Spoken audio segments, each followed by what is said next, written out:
নতুন করে যখন কেউ আর কাছে আসে না, এবং কাছের মানুষরা যখন ক্রমেই আরো দূরে চলে যায়, তখনই বুঝে নিতে হয় যে বুড়ো বয়সের দিনগুলো এবারে শুরু হয়েছে। সবাই কিছু না কিছু উত্তাপ চায়, অথচ বার্ধক্যের কোনো উত্তাপ নেই। বুড়োরাও তাই বুড়োদের বিশেষ পছন্দ করে না। আগুনের খোঁজে পরস্পরকে ছেড়ে তারাও ক্রমেই আরো দূরে চলে যেতে থাকে। পার্কের বেঞ্চের দুই মাথায় বসে আছে দুটি বৃদ্ধ, মাঝখানে অনেকখানি ব্যবধান।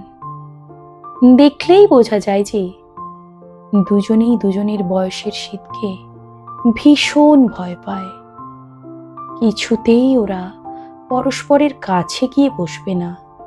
নমস্কার।